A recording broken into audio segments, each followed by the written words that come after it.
Good evening. Welcome to Roleplay Cafe. It is Halloween 2020. Well, kind of, but either way, it's terrifying. Promise.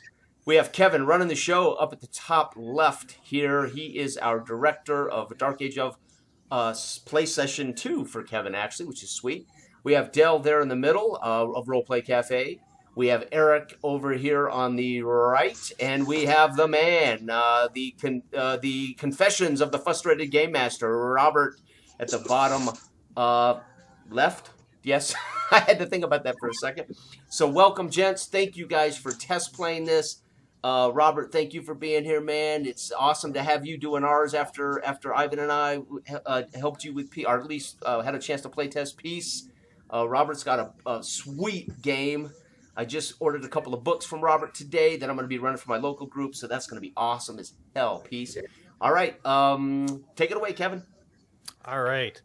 So you four gentlemen have all gathered at the not incredibly fancy but functional church in Dredgewater. You guys have been gathered together by Damon, who is both as masterful with his lyrics as he is at trying to gather volunteers, and you were the best you could come up with. The local baron has asked to have the pagans that are residing up in the woods in the north doing crazy pagan things to be broken up so that they cannot interfere with the All Saints' Day that is to take place tomorrow. You've been given a little bit of time to get your wits together and to find a party, and it was very hard to do so. Most of the locals find it very unsettling to go anywhere near the pagans, especially on this day where they are very much going forth with their strange rituals. But you guys are determined to make sure that nothing goes wrong with All Saints' Day, and you have now gathered and spoke and are ready to head north. I will let you guys decide on what happens now.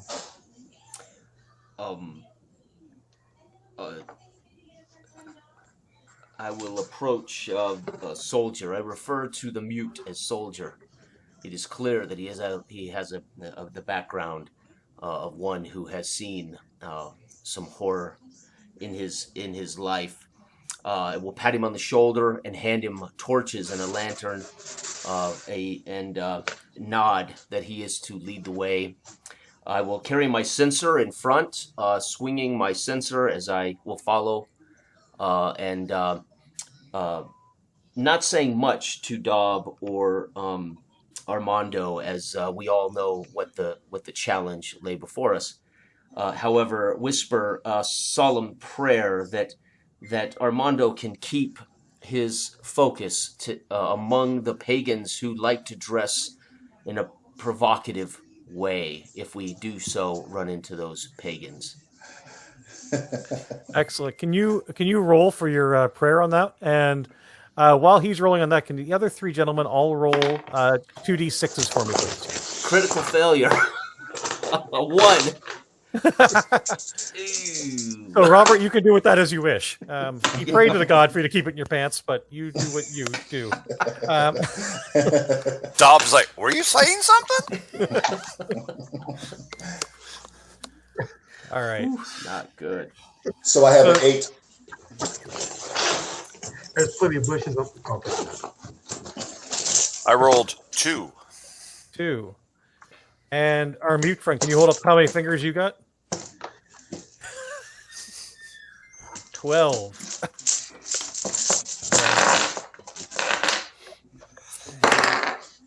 Yeah, that's going to be fun.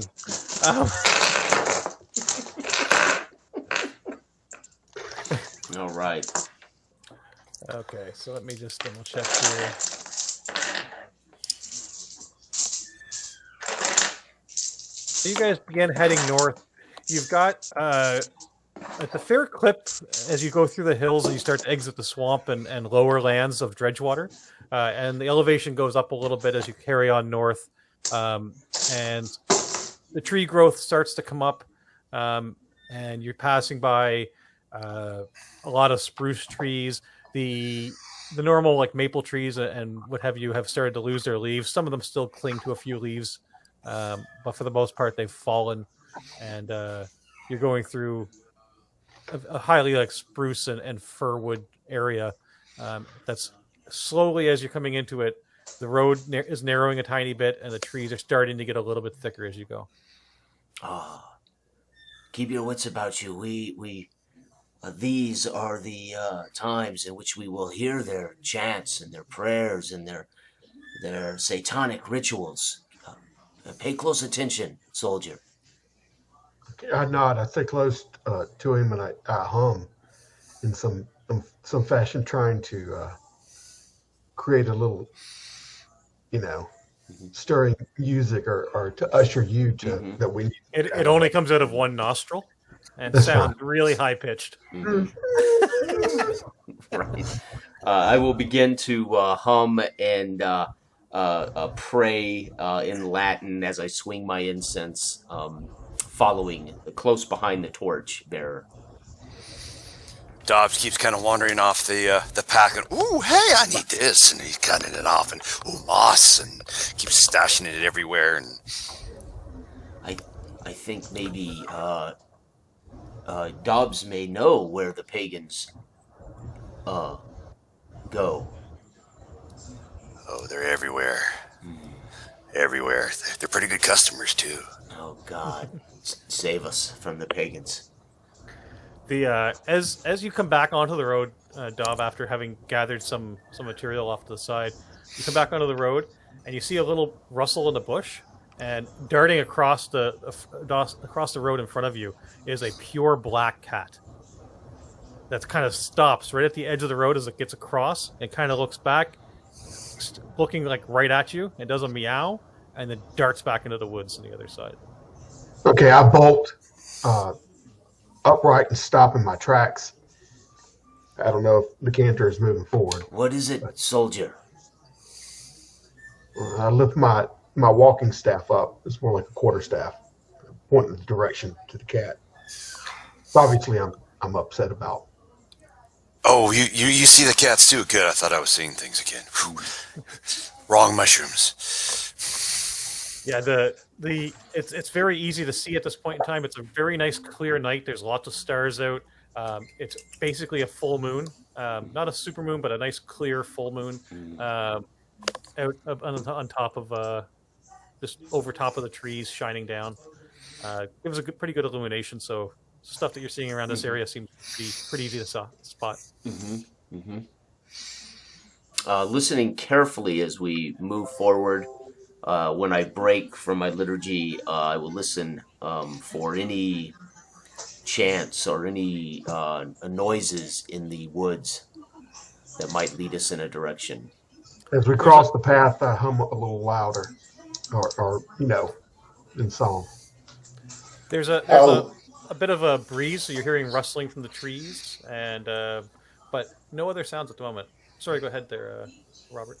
Yeah, I'll grip my sword really firmly, and I'll say, "My friend, that is definitely a dark tiding."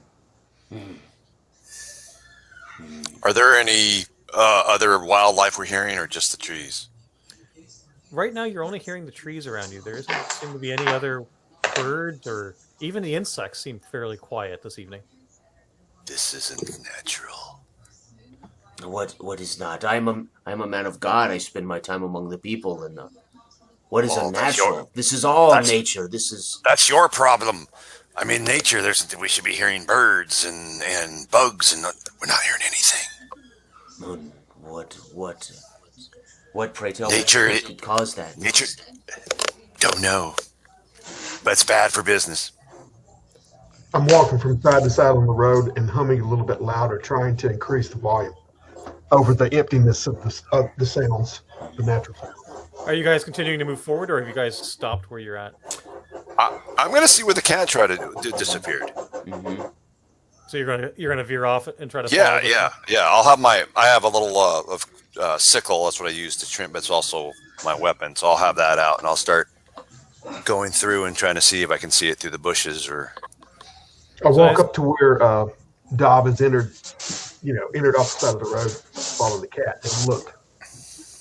So as you start moving the brush and what have you out of the way, you're not seeing the cat, but as you get a little bit closer, you're almost at a tree, and just as you approach like the bottom of the tree, falling from it is a tied straw dummy of a person, and it's just a severed head with like looks like almost like the insides of a pumpkin or something hanging out of it, and it just seems like it fell out of the tree just as you get close to it.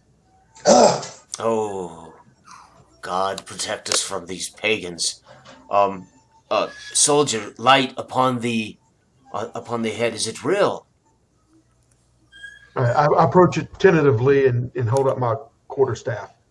As your quarterstaff nudge. and torch come close, and you kind of give it a little poke, you can tell it is simply just like straw, like that's been lashed together, and it has some stones in place for an eye, and like I said, it looks like it has some internals of like a pumpkin or other type rooty vegetable. Okay. Kind You of, visibly see the tension kind of melt off of me, and I'm not plated up so much, and I turn around to the cantor. This is here to scare off children and the foolish.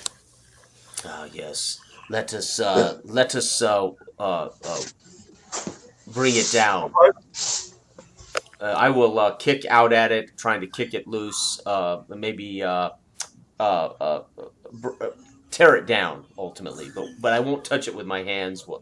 I'll kick at it, nod toward the soldier to destroy it. Yeah, as he's trying to do that, I'll intervene and complete it for him, his task. all right, so you're basically taking your staff and just whacking it off of the tree. Yeah. At first, I start to turn away and I see what he's trying to do, and then I'll hold him back and do it for him. All right. So as you smack it with your quarterstaff, it breaks loose from the really thin streams of thread almost that it was being held by, and goes flying off into the woods, kind of almost disintegrating as you hit it. And you see chunks of it flopping into the underbrush past the tree. I turn around, ushering the cantor to get back onto the trail, basically, and visibly you'll see me like, let's get back. See, praise God, as look how easy it is to destroy their icons. I think the pagans shall be as easy to deal with. Come, let's back to the path. At this point, I have my sword out, and I say to Damon, "Pray harder, my friend." Do you sense something, Armando? Pray hard. Things are not well, my friend. Mm-hmm. And I look around. I will. I'm just keeping my head on a swivel. And I'm kind of just cueing off Armando and doing the same thing he is almost in a mirror representation. Okay. I will begin another song in Latin as I walk, swinging my censer in prayer for God's guidance and blessings upon my colleagues. I'll echo what he's doing a little bit deeper and somewhat off key. All right. So we're back on the road. Yeah, as you guys get back on the road and begin moving forward again, the road continues to narrow to now it's basically a glorified trail. Really, you're able to walk two persons side by side, but other than that, there is no. It's not any wider than that. And the brush is, you can tell this hasn't been maintained very well. The brush is kind of spilling over into the road. The trees overhead they've gotten so tight that you're just catching glimpses of the sky every once in a while now. And again, it is incredibly spookily quiet. Dob, you've spent a lot of time in the woods, and you're kind of looking all over, expecting to hear things, and just there's nothing there. Okay. Something has spooked everything. Every once in a while, I'll get quiet and hear nothing. And the deeper we get into it, the louder my song hum is. What time of day is it? It's past. It's probably got to be like close to 8 o'clock in the evening, or so at this point, because like the moon was up and the stars were out. So we would say this is I want Is to there know any incense coming out of whose brilliant idea was it to decide to go out here in the dark? But the pagans' rituals fall after dark. And I would think upon midnight they will be at their worst. One might think so. We must move. We the Baron does not want these pagans falling, disrupting his festival. Armando, as you guys walk a little bit further deeper into the woods here, you see a quick glimpse of something ahead of you. Can you tell us of a battle that you would have had? Maybe it was with a noblewoman's husband that caught you and you had a fight. That somebody that you may have departed from this world. Yeah, maybe I had I was caught in the act of wooing a nobleman's husband. I'm sorry, a nobleman's wife. Hey, no judgment, no judgment. Absolutely. And I had to. We crossed swords. Me with my trousers down, hopping around the room, trying to fight him off. And unfortunately, he was a little bit better of a swordsman. So I just had to really what I thought was incapacitating him, but it turned out that he was killed, and I had to get out of there. Nice. So Pants around my ankles and all. So the last time you saw this face, you were in a very compromising situation. At the moment, you're at a heightened alert state, and as everybody's walking down, you see that in the distance a little glimmer of motion. And as you kind of stop to take a quick look before you can even get a warning out to anybody, suddenly right in your face is the face of the man that you had killed before. I have my sword in my hand, and I just start swinging wildly in his direction. And whoever is next to me, I grab them by their collar frantically as I'm screaming and swinging my sword in that direction. Do you not see this? Do you not see this? Get back!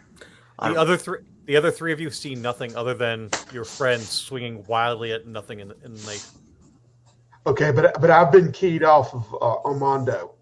All right, so I'm taking echoes from him. So I turn around and I'm doing like he's found something. All right, and it's a little bit dark, so I'm swinging my quarterstaff away, trying to find out where he's looking at. All right, confused, obviously. How do the other two react? Armando, what? Obviously, I'll step back at first, praying loudly, and then I'll realize that he appears to be flailing, maybe in vain. Armando, you must calm down. There's nothing there, Armando. Oh, and I'm, swinging and going at it too. I take a couple of steps back from what I perceive as being this individual, and I point at him, and I say, "What are you? All of you blind? Can you not see him right there?" I'll pray. Put a hand out and raise the censer on the chain and pray. Be gone. Let God banish that which disrupts our work for the Baron. Dob, what are you seeing at this point? You're muted, by the way. He's kind of like straightening his clothes up, because I'm assuming I was the one that got grabbed and thrown around like a rag doll, and he's just like, watch it with that thing, you'll cut someone's head off, and that does no good. What are you talking? Have you been eating those mushrooms? I told you not to. That's just... Calm down, there's nothing there. Damon, can you roll your spirit roll there, Damon? All right, here we go. Yeah, no, 5 total. The God, Lord has abandoned me. Whatever is there, be gone.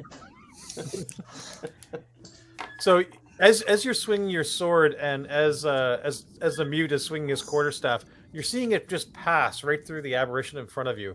It seems to make no impact on it at all, and it's just no matter how it moves, its face is always right in your face. Oh my goodness. So I'm screaming, he is dead. I killed him myself, unfortunately. And now he has come back to curse me. We must leave this place. Now is not the time to confess your sins, Armando. We do that in private. I look at him startled and take a step back, still confused. And I take another step back. He is here. He is here to haunt me.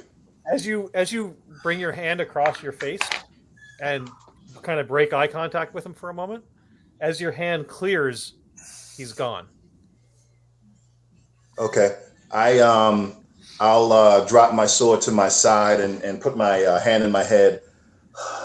This place is evil. I should not have come with you.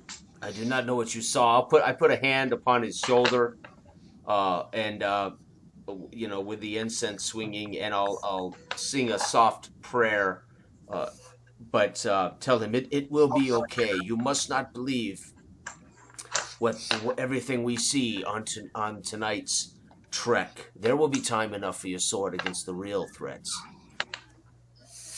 I'll do in kind as sort of, a compatriot. Just kind of help him steady him on his other shoulder.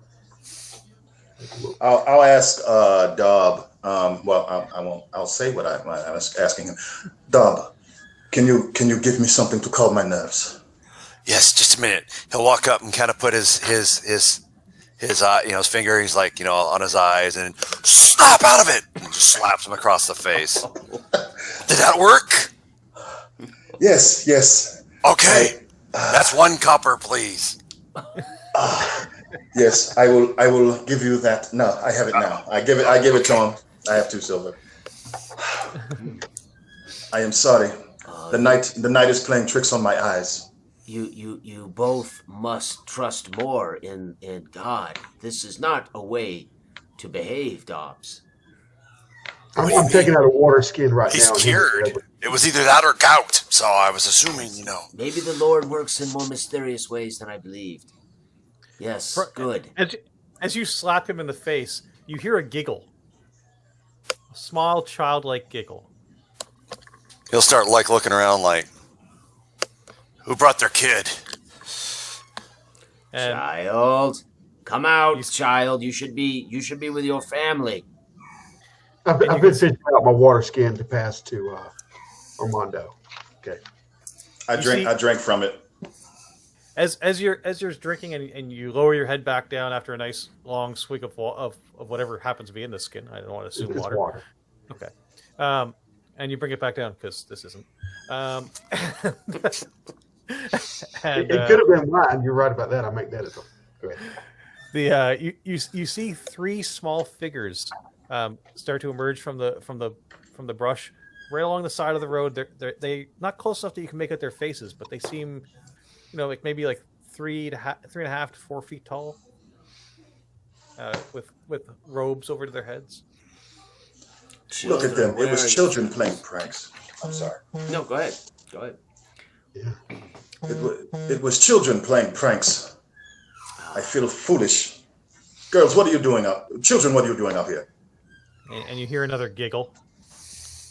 Okay, I will. Are they dressed like pagan children? Are they dressed like Dredgewater brats? Neither really. They've got kind of like long cloaks on, with a brownish hood. It's very frayed, to the point where you almost can't see their feet. Like the cloak goes down to the bottom and it's frayed at the bottom, but if you were to stare at it long enough, you may not see any feet below them. Yeah. And so I wheeled around with my quarterstaff and immediately kind of almost got paralyzed looking at them, just staring. And in a minute, I'll start humming again, a tune and rocking back and forth a little Children, bit. you should be with your families, with your parents. Where are your parents? And you hear a giggle, and then one of the figures just does this. Child, 1. Oh, Pointing Lord. up. Yeah, I cross myself as I look up. And as you look up, all you see is an adult-sized set of robes, very similar to what the children is wearing, and a figure with a head that has antlers like a deer. Face is completely blacked out, other than you can see 2 yellow eyes. You can't make any other facial features. The moon is casting a shadow across the antlers, and this figure is suspended in the air, almost level with the treetops, directly above the children. Immediately when I see this, I let out a muted cry that'll probably echo throughout the area. Right? Yeah, I go to a knee and begin to pray and sing heavily to banish this pagan beast. As you drop to your knees, so everybody has been looking up at this figure above. As you drop to your knees, you see the children disappear into the woods. They scatter in. The figure is still up there, and you're beginning to pray. Your prayer is to do what, sir? Banish. You're still... Begone, you pagan beast, back where you came. Take your foul children with you. I'm taking the stance above his kneeling thing with holding the quarterstaff in guard above the cantor. When they run, I mean, are we hearing like their feet through the leaves, that kind of ruffling in the grasses, or just? No, yes, eerily exactly. quiet. Oh God. Okay. I'm praying even harder now. And what was Armando doing? Sorry. Pray harder, pray harder. And I actually take a couple of steps back so that Martin,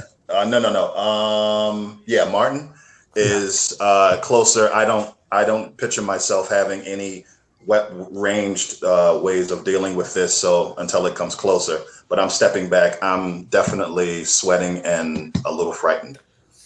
All right, let's see how this prayer goes. By the way, you can. Dobbs looks over at the priest. He's pulling out all these different like holy symbols until he finds the right one, and then the same one as him, and starts showing it up there. Nice. You can hear my echo. 15. 15 is my +2. 15. You see the creature writhe a little bit. Yes, be gone, beast. At seeing both your symbols and the symbols that Dob has been pulling out, and as he does, you hear this. You can see where its mouth would be opens, and a sound comes out that is even worse than whatever Martin's been doing this whole time. It's high pitched nails on chalkboard type scream, and as that happens, you hear a boom, and you look up, and where he's framed in the sky, the stars start to disappear. You go pop.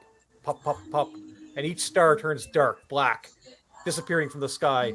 And the moon seems to shrink, going from whatever size it was to slowly getting smaller and smaller until it's like a pinprick of light in the sky, and then it also poofs. And for a moment, you're in pitch darkness where you can see nothing at all. Lord, what have you done? Have you forsaken us, Lord? For just a moment, and as you say that. Was it Martin that was carrying the torch? Or sorry, I forgot who was carrying the torch at this moment. I was carrying the torch too in the quarterstaff. As the God have you forsaken us goes out, the torch goes much brighter.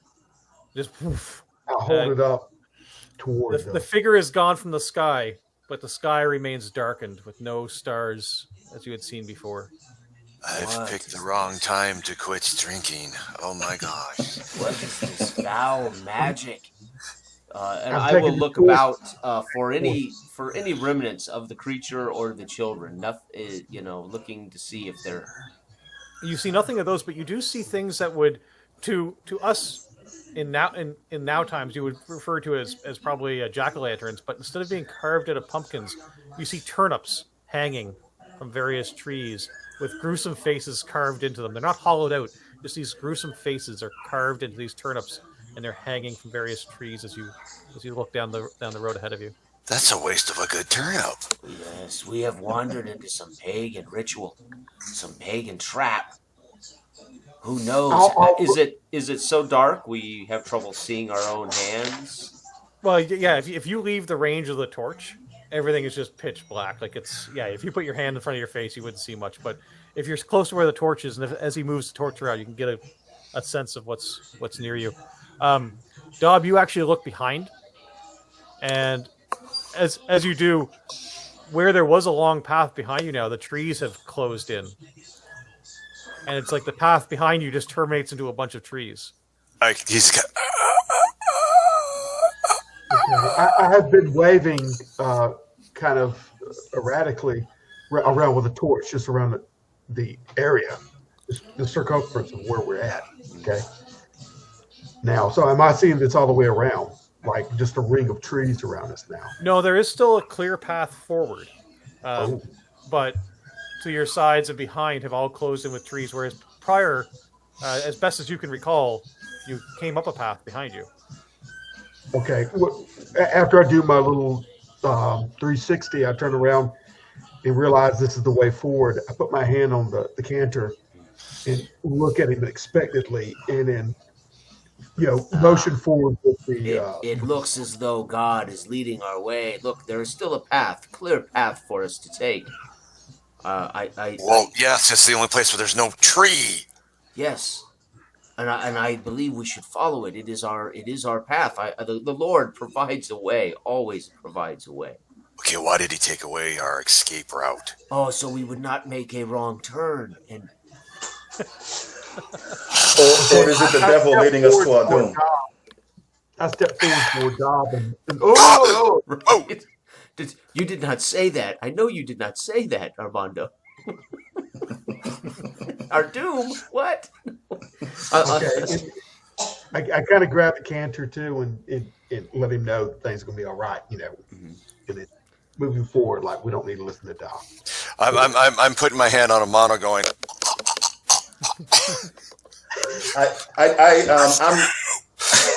I'm a little shaken, so I kind of elbow him off me a little bit, and I start frantically trying to light maybe a torch that I may have a torch because we did embark at night. I'm frantically trying to light another torch to get some more light on around us.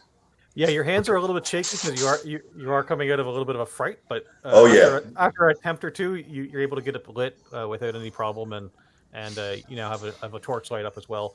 Okay. Nice. You guys agreed to come on this journey. What do you guys know about pagans in terms of like what are you guys expecting to find as you move forward in here? What does the pagan what does a pagan look like to you guys? Pagans, I expect to see all manner of ungodly behavior. I expect to see unclean, half-naked. I expect to see debauchery. I expect to see the sacrifice of the lamb upon the rock. I expect to see hell upon earth. You just described half our village. Not the churchgoers, Dobbs. I don't know, some of those altar boys. You can tell by Martin's reaction that I don't really. This is quite unnerving to me, but I'm keeping that flame centralized around the canter, so it can irradiate out from him and keep the darkness at bay. Seems to be what I'm doing immediately. Dobbs reaches in and pulls out this jar, and it looks like it's got a whole bunch of dead bugs. He goes, "I got firefly." Oh, I guess I should have put a hole in that one. Okay, I don't have any more light. Sorry. No. Yeah, I was hoping to see all of that he described, but I'm hoping to see all of that. But I also wanted to help things out so that I can stay in Dredgewater and stay low key. So that's the reason I decided to help. But yeah, I'm looking to see everything that he may have described. You got to be in good graces with the church, huh? Yes. Less competition for the herbs and such in the bushes. They always seem to get the good stuff. Yes, they are free with their sexuality, Armando. I don't see a problem with that. You do not want to partake in the sins of the flesh, Armando. Not with a pagan. Not with any God-fearing woman. Well, that kind of eliminates everybody then, doesn't it? Exactly. You should have a vow of celibacy and join the church. Oh, no, I don't like celibacy. It tastes bad. As Abstain, Dobbs. I thought you were talking to the. Okay, never mind. I was like completely something else. Never mind. Yeah, you may think I'm a lunatic, but you don't need to prove it. Yeah, as you guys discuss and continue moving forward, it starts off really, really low, like almost like a small thud, but you're hearing like a sound of bass, just a dun dun, almost like a really low drumming sound that's going at an incredibly slow pace, and sounds a ways away, but it's the first sound that you've heard in a while that isn't your own speech or screaming, so it comes to your ears easily, so you're starting to hear this low drum coming through the night air. Yeah. I'm assuming it's where there's the path. Down the path, is it leading towards that, or? Yeah, it sounds like it's coming from down that way, exactly. I say we go towards the drums. Yes, look. okay. I've been walking just as we were going forward, but I'll look over my shoulder, not only at them, but I'm seeing if the path is closing in or following us. You know, at this point in time, roll me a mind check, please. As far as you can tell, nothing seems to be changing behind you. Listen to the pagans. They make ungodly noises at night. They will lead us directly to them. Let us go.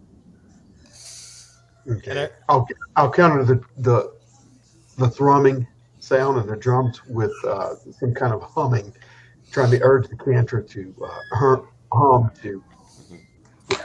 Yes, and I will begin, of course, to sing my Latin liturgy as we go, reminding Martin not to mimic the drums. Do not lose your focus, soldier, and mimic the drums.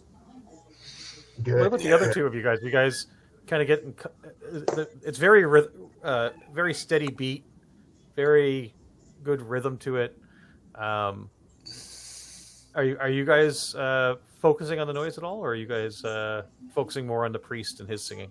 Oh no, the priest singing's boring. I'll start 99 bottles of ale on the wall, to the rhythm of that drum. I'm trying to hone in on the priest singing and trying to draw comfort from that because I am still very shaken. Okay. So you guys continue down the woods for a while, and the drumming is getting a little bit louder and a little bit closer in the gaps between it. The pace is picking up slightly. Further down the path, you're starting to see the first breaks of the trees where they look like they might be starting to break back just a tiny bit up ahead. Any light yet?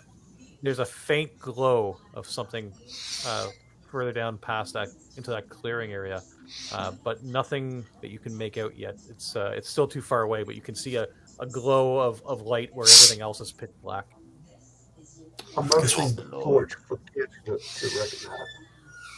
Follow light. I mean, that's. Yes, God provides. Follow the way. As you guys march down the street, the torch lights that both Armando and Martin are carrying are casting shadows out over the tree branches all around you, making it really difficult to see if there's anything else there.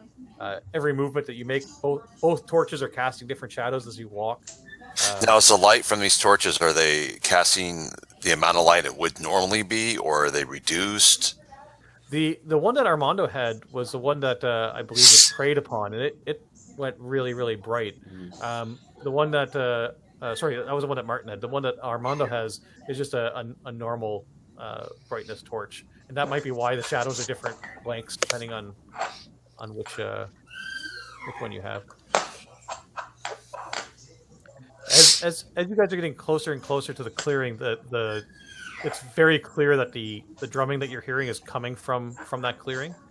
and you're starting to get a view of a large tree standing in the middle of this clearing. How big? I mean, is it like a dominated, like huge tree, or? Yeah, it's a very massive. From what actually you would be very familiar with it. It's a giant weeping willow. Oh, okay. With no leaves or anything on it. Just the thin branches coming Little off of it. like fingers coming down. Yeah, but huge, like just dominating the center of this clearing. How do you guys want to approach that area? I don't want to dictate how you guys approach it, but Now, we're seeing with this light has gotten brighter, correct? the light is starting to get a little bit brighter. Before I go into any other details in there, I'm just interested in how you guys are approaching the clearing. Well, I would look about for pagans. I mean, to see if there's any activity around the tree, or I mean that's. But just from as we break in and I can see this giant tree, I would look about in the darkness for. Yeah, so the giant. You haven't broken into the clearing yet. You can see the tree just by looking down the path, but you can't really see the rest of the clearing. That's why I was wondering how you guys were going to approach. Dobbs is going to, like everyone, as he takes careful footsteps, he's reaching down, picking up some mud, and like putting it on his face so he's not so standing out in all this light. He's kind of trying to darken himself down to camouflage so he can just kind of keep out of the way, but he thinks that he keeps doing this because his eyes will show up, so he's like trying to hide, but then he can't see. And I don't know if I would notice out until I was, until I see the trunk of the tree. If there's ambient lighting coming from that clearing, I'll be content with the scene along with the canter, and as long as there's like I said, ambient lighting coming through there, I'm more relaxed in posture because I think that we are being led to the light. Okay, Mark. Is the drum still thumping? Yeah. Okay. And it's picked up pace, and gotten much louder, to where if there was any other noise, it might be drowning it out a little bit. As you guys approach the edge of the clearing, and the whole scene of that kind of comes into view of what's in front of you.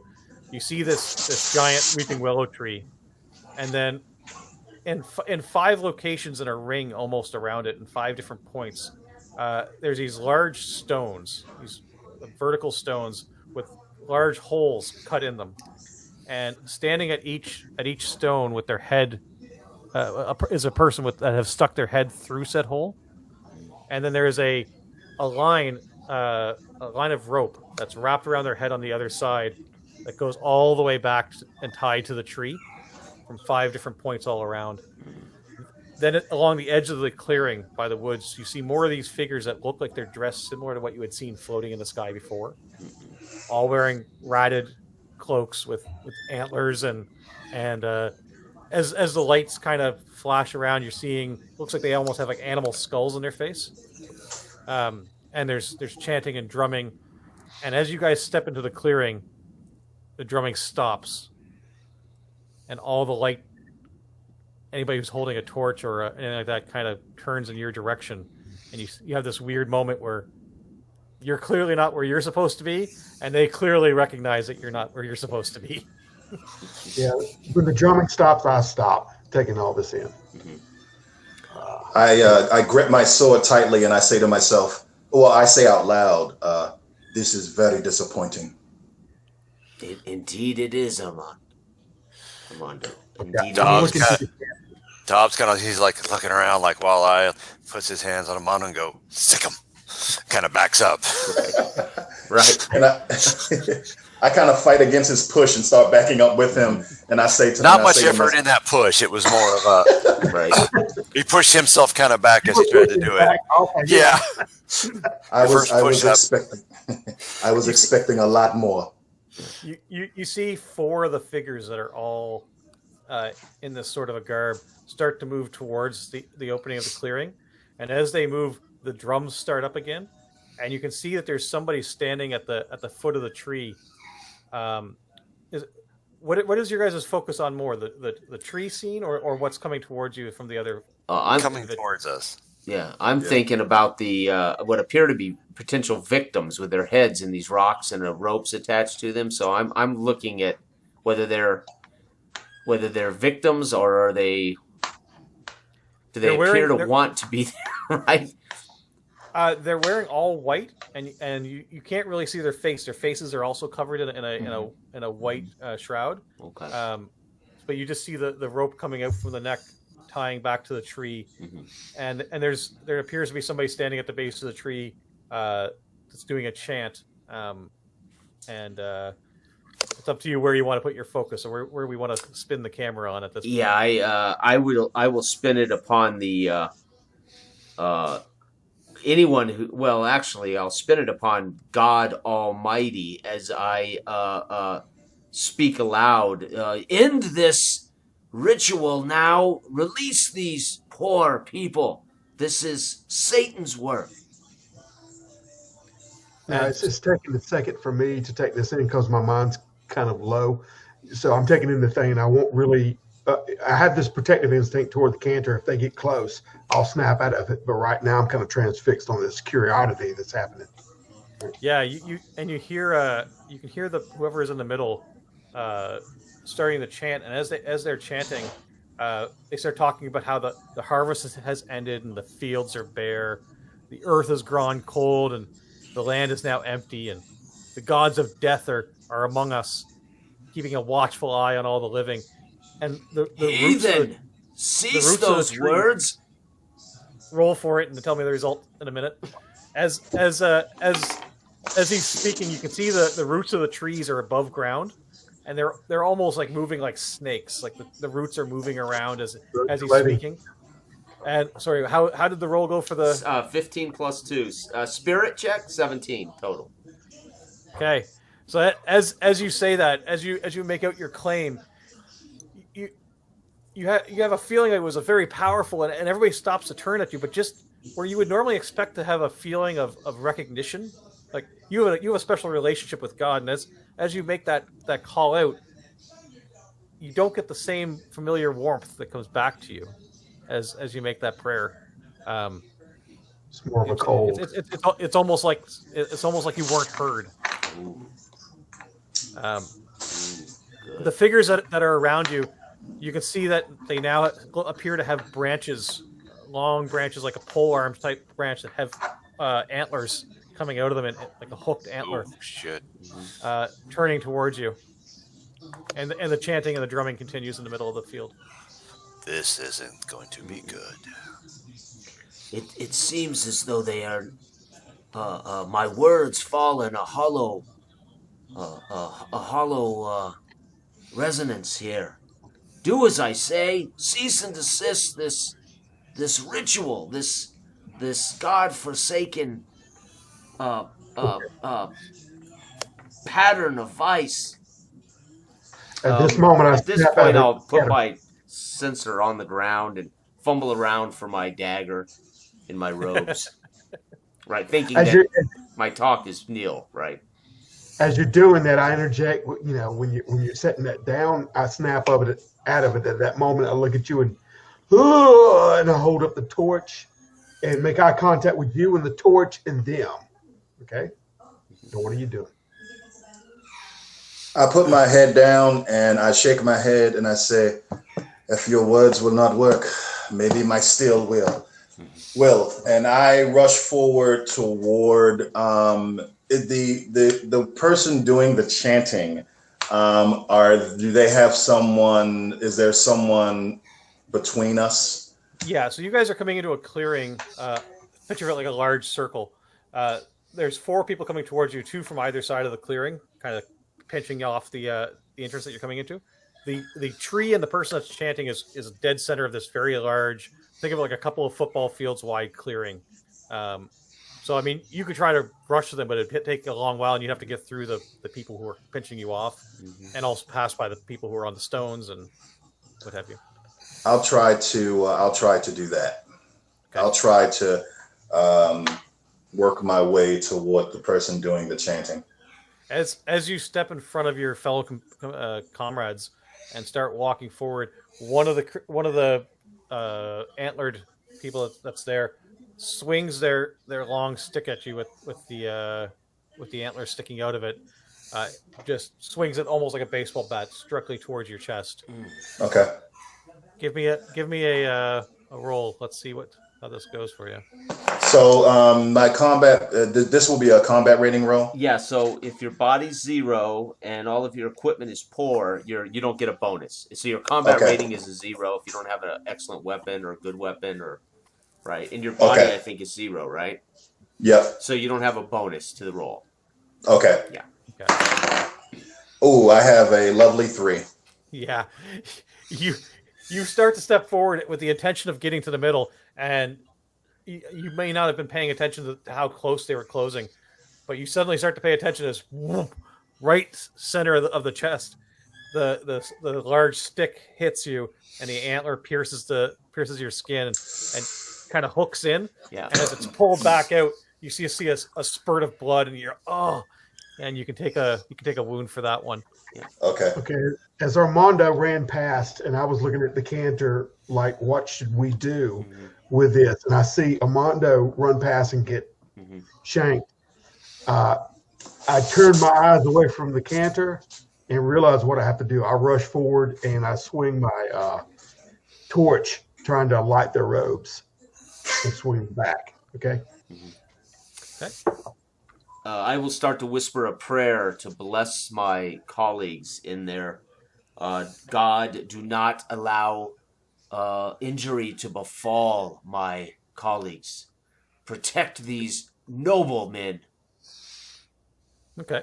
And as you go in and you're I assume you're praying specifically for Martin at this point. Yeah, I'm actually humming the tune louder, like almost a bardic. You know what I mean? Yep. And as you swing, your first swing misses, but as you kind of backhand bring the torch back, you see the flame catch a hold of the robes along where you would expect. You see the arms come out, and it kind of starts to catch a little bit on fire, but the figure doesn't seem to panic.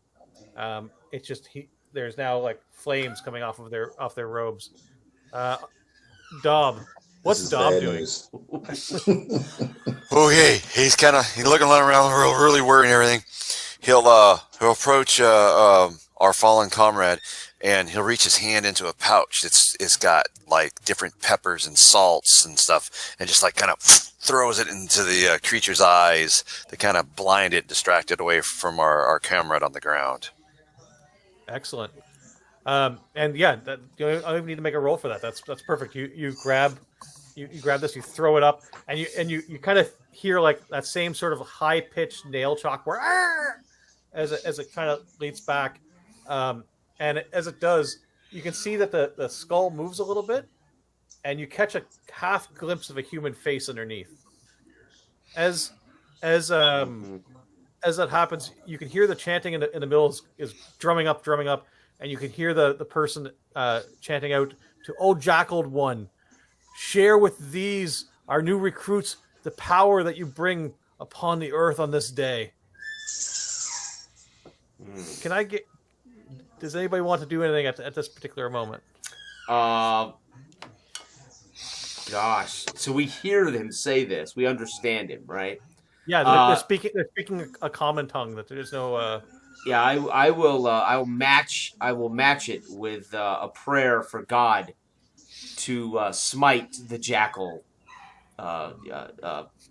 Yeah. So I'm hearing this, and then I'm praying as loud, trying to get God to smite it. All right, you being the religious man, trying to battle off of another religious call. So let's see whose God comes out ahead. Oh no! Oh, here we go. Well, Oh. Or as both gods are called to, a lightning bolt comes shooting out of the sky and strikes the weeping willow tree, bursting it into flames.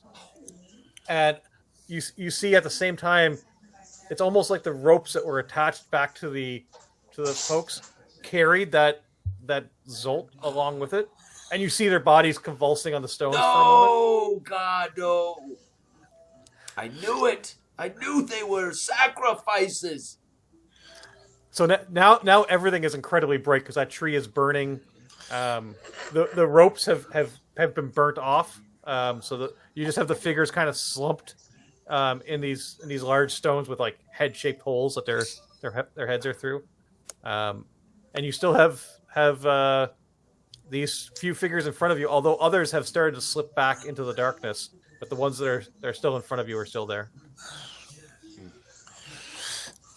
Is the chanter still chanting, or is all of that done?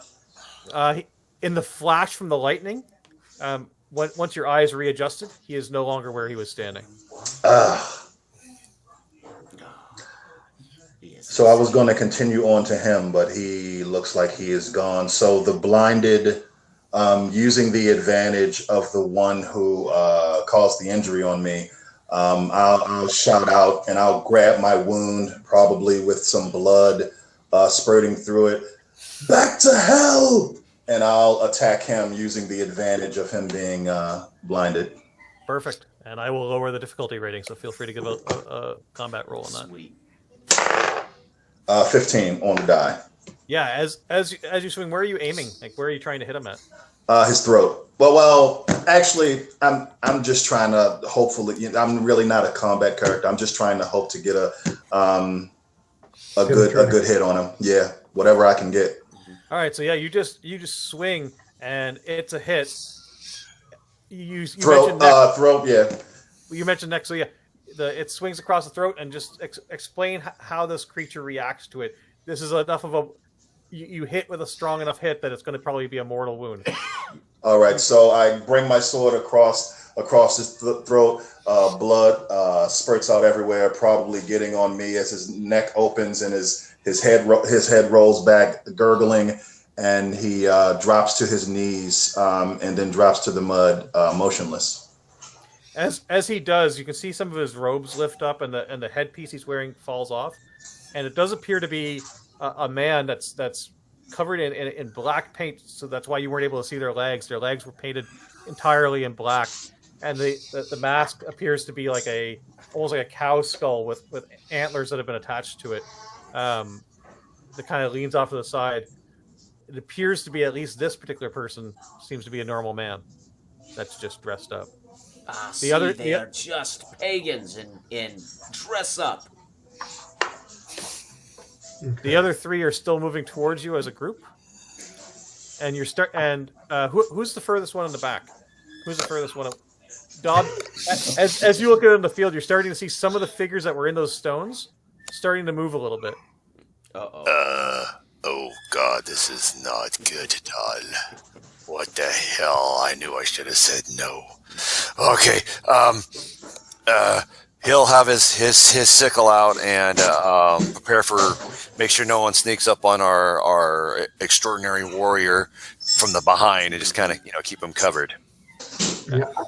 At this time I'm rushing in, and you can almost hear, almost audibly, me say, "God!" as I'm charging with the torch yet again. Almost, yeah, in the impact. And I pull my sensor up on the chain, and I start to swing it now more like a mace around my head, etc. And waiting for someone to get close enough to catch the sensor. One step's just in the range. Give me a combat roll. See if it connects. Nice. Oh, 18. No, excuse me, 16. I don't have a combat score. 16. No, that's fine. But what happens as it connects to his head? Hopefully, I would hope that it removes him body, mind, and soul from the immediate area. It hits him and drags his whole body, everything, out of range. Deposits him nicely away in the darkness where I do not have to see his visage any longer. Yeah, it hits hard enough that it cracks that cow skull, and whatever holy symbols are etched on the side of this, it almost seems to be burnt and embedded inside of his face as he goes limp on the ground off to the side. We now still have 2 that are active. The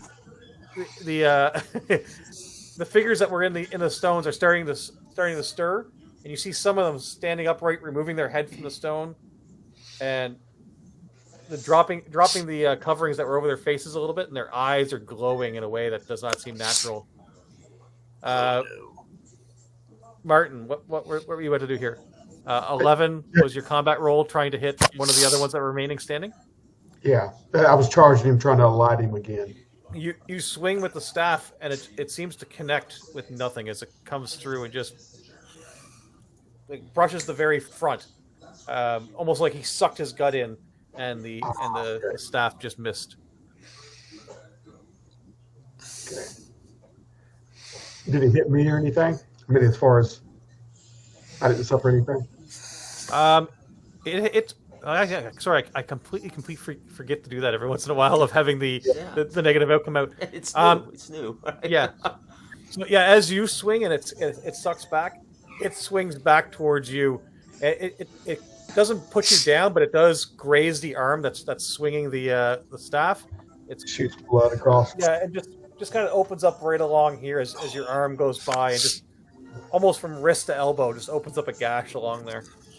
I'll caterwaul a little bit and and back up a step, trying to hold it. Retreat and then readdress myself, and it looks like I'm going in for another tag. But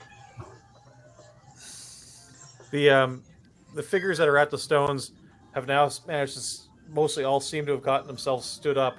The rest of the crowd that had been here chanting before has disappeared off, and the ones that are standing at these 5 points seem to be leaving the 5 stones and heading to the woods directly opposite of where they were. And there is one that is coming directly towards you. These ungodly beasts, they are now sent out to wreak havoc upon our neighbors. okay. Who's closest to me? The individuals in the stone circle, or the one that's coming back towards us? So closest to you right now, you would have one that's let's call him a cultist that was engaged with Martin, that just kind of cut Martin's arm open, and then there's another one that's there that hasn't engaged with anybody just yet. Then beyond him is the person that's approaching, that's grabbed all in white, that was in the stone prior to that. All right, I'll turn to the one that cut my comrade, holding my wound and limping a little bit towards him, and grimacing. I'll say, "I have not seen one breast. I am going to kill you." And I swing my blade with the. You can add +1 for blue balls. Yeah. But go ahead. Go ahead and roll. He's motivated. A 6. So yeah.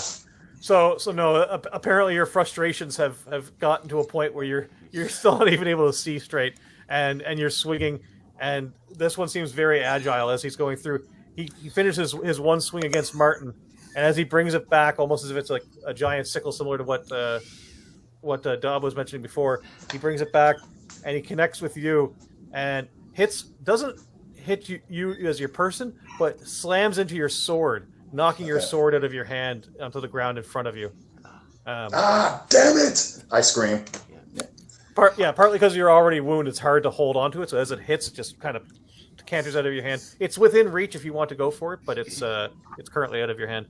Dob, you've been kind of standing back watching all this happen. What's your reaction here? Does Dob have a magic trick for it?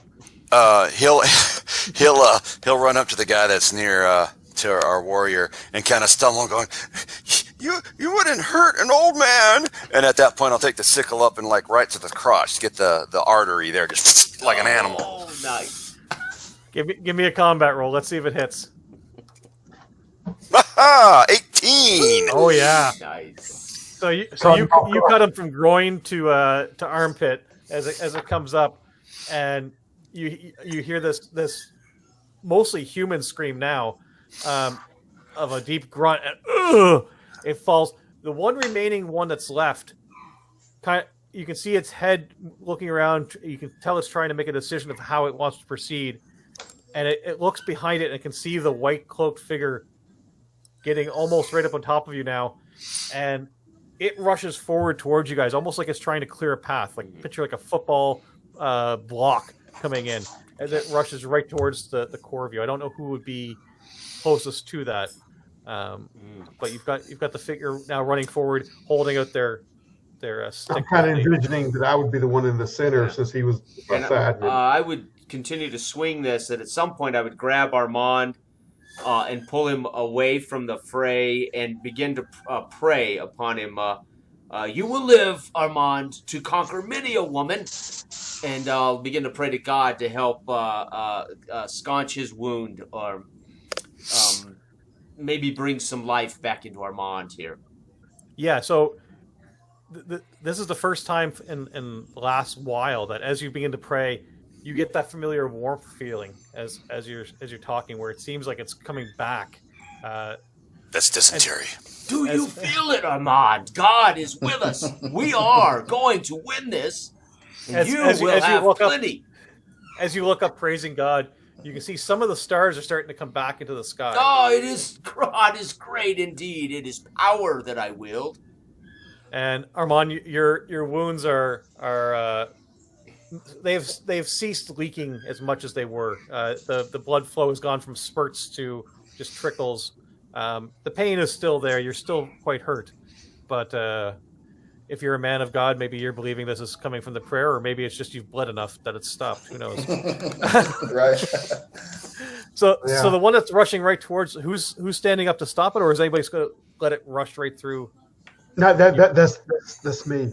Whenever they were coming, I was kind of hit, and then Dob came up and did that and so I see this other one rushing up, and I'm going straight for it. Okay. Just describe what you're going to do to it, and we'll go from there. Okay. Actually, when Dob took down a boy, he had a sickle, right? Yeah, it's just a little. It's not. It's more of a harvesting. Where they would, I guess, like wheat and stuff, the small stuff where they shear it and they tie it. It's just something to take out herbs and nothing huge because he's like not a wiry old man. Your enemy was holding that, right? No, I thought he had a stick with an antler. Yeah, all four of them had like long sticks with antlers on them. Okay, all right. I won't mess with that now. I'm straight charging old boy with a torch, flailing it around, screaming. That's 7. Yeah, you come running right at it, and it kind of almost sidesteps you and seems to continue into the group of you. The figure behind it is walking forward and seems to pay no mind to what's happening around it all. How long has Martin been in Dredgewater? 3 years. 3 years. All right, so Martin, as the figure passes by, you can see that the cloth has kind of shifted a little bit, and as you're flailing your torch, you're kind of moving light across its face. You see a very familiar face, a face that's hated in Dredgewater, a face of an enemy of the city. You would know this face as the face of Von Mort. And he kind of looks at you with almost deadened but glowing eyes, like with no recognition of who you are. You're way below his attention focus, and he just continues to walk forward past everybody. Okay, so I just slipped past him, right? And yeah, the guy that you were going to charge to attack the cultist. Yeah.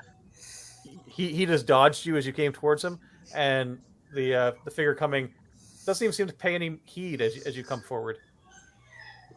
Okay, I'm just saying, as far as me taking maybe psychological damage or something in a wound.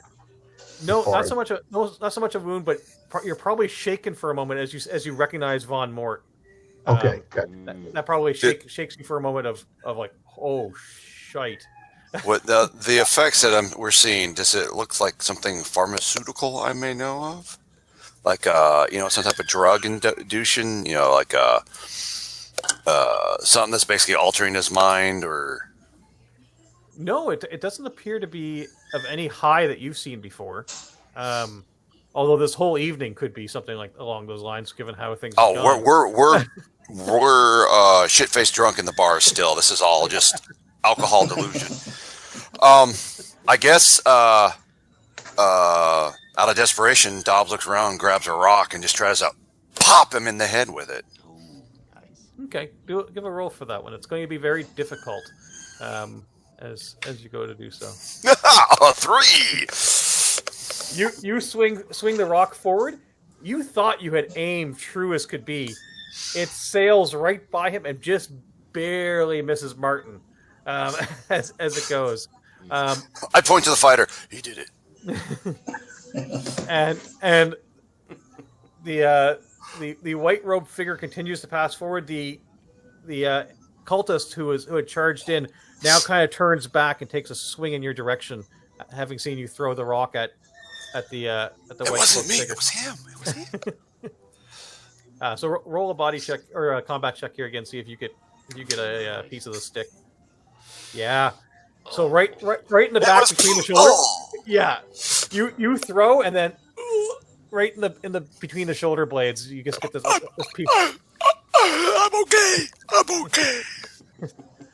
So I yell to Martin, "Stay in the fight, my friend. Stay in the fight."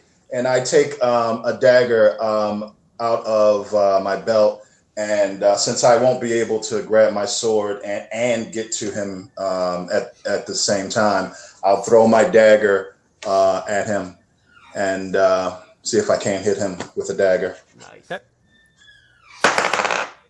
10? No, you throw the dagger. Oh no! As it's heading towards him, it's almost like there's an energy pulse around him. The dagger looks like it's flying true. You see it going. You've thrown a dagger millions of times before. Just before it's about to hit him, it veers off, almost as if it's been repelled away from him. Okay. He doesn't even turn his head to acknowledge that it happened. But your dagger is lost off into the woods, and there's a sense of dread that comes of like, what do we got to do to hit this guy? I pick my sword up. All right, as you arm your sword, the cultist who had just punctured the back of Dob reaches back his stick and raises it again to swing. The white cloaked figure has now gotten past all of you. He's now walking down the path that you guys came. Oh no, I have not released him yet. Don't worry, there are trees in the way. I'm aiming to tie his legs up with my sensor. Trip him up. Okay. Like a polo? Yeah. Yep. Here we go. 9. No, you. Plus, he is protected by the evil jackal. As you swing and you go, it comes around. You're not used to using this as a weapon. This is a holy symbol more than anything else. And so as you swing it, you bring it down low. You clip yourself in the knee with it,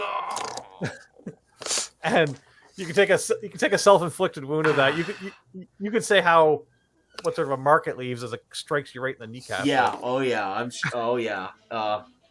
And having literally just poor clerical vestments, there is zero protection. There's no high boots. There's no. So it might even bring me down to one knee in the mud as I cry out and whimper in pain. I'm running full force and sweeping down. Nothing has affected them that I've seen so far. So I'm scooping up one of their weapons that's been dropped by one of the down opponents, and I'm running behind him to clock him over the back of the head, basically. The cultist or our white cloaked figure? If the cultist is in my way, running toward him, if the white cloak figure. No, I'm going for the white cloak figure because that's who the cancer was. So as you go to, just before you can get to him, so you're running towards the white cloak figure. The cultist is still standing behind Dob, having just extracted the stick from his shoulder blades, and he's swinging down again at Dob. Dob, can you roll a? Hey, a 4. That's just not fair. Just sits there trying to catch his breath. Can I step in and try to block it to sacrifice my next attack? Oh yeah, Nice. yeah. You Okay. can definitely step in. So as he brings his weapon down, I slide in quickly and attempt to block the attack for him. 16. What are you blocking? What are you blocking with? My sword. I threw the dagger my last and picked the sword up since I couldn't physically get over to him. All right, so Dob, as he extracted it and raised it above his head and went to swing it back down, you're kind of doing that whole like pain and waiting for it, like. and just as it's about, you can almost hear the whistle of the wood as it comes sliding down, and you see Armando come in and block it with his sword. Sweet. It's you feel the tip of the antler just touch your back as he barely got it blocked, like it just kind of goes, shh. But yeah, but he did manage to save you from taking another huge wound there as well. You can open your eyes now. As I'm holding the weapon up. Dobbs kind of scrambles and he sees, I guess the cultist is still standing behind me, right? Yep. Yeah, he kind of scrambles towards him on his hands and knees, takes his sickle and on his Achilles tendon. All right. Before we roll to find out how that cultist goes down, Nice. Martin, you're charging at the white cloaked figure. Nat 20. Oh, That's nice. 23. And as you were charging with one of their weapons, right? Yeah, I picked up on the way. Yeah. So you're running towards them. You take a swing in and you stab in. The weapon goes through the back of his shoulder, and the antler pokes right out through the front of him. But there's almost no convulsion of body from pain. It's just like you just stabbed right through a hunk of meat that was standing there. And he turns, and as he turns, he's turning the stick with him. And you're trying to hold on to it as he's turning to try to face you. I'm definitely holding on to it. And I'm starting to scream more audibly. God! He's turning it. And the head turns to try to get a good solid look at you. The neck turns further than it should. To finally get an eye look on you. And the glowing eyes are just there, staring at you. How'd the sickle attack go? Yeah. A 16? Nice. Tell me what happens. As he scrambles, and he gets there and he grabs it and he just does that and bites on it and just yanks and just looks up and he's like, "You don't fuck with the geriatrics." Nice. So as you do that, you don't only get the Achilles, but you manage to sever some art. There's just blood. Blood's all over you because you've got it in your mouth, but just gushing blood from him. You hit something, and you can kind of see where he had previously had paint or clay or whatever it was that he was using to obscure his legs prior. It's just now getting soaked. I got a hair in my mouth. And he falls to his knees in front of you and just this kind of almost like a woozy look as blood is exiting his body incredibly rapidly. Nice. Writhing in pain and picking my sensor up, looking over at my friend Dobbs, not recognizing me as he's covered in blood. My initial reaction is, "Pagan, die!" And then I realize last second that's Dobbs, and I'll turn toward the gentleman in white and whip this sensor in his direction. So you're just kind of like letting it fly like a. I'm holding on to it, but I'm trying to, at its longest point, hopefully right on him if I can. All right. Dobbs just dodged a bullet as I realized last second, and unfortunately, it's not critical, but it's bad. As that swings forward, it smashes into the stick that you're holding, Martin, breaking it off, and so you're no longer connected to the white figure.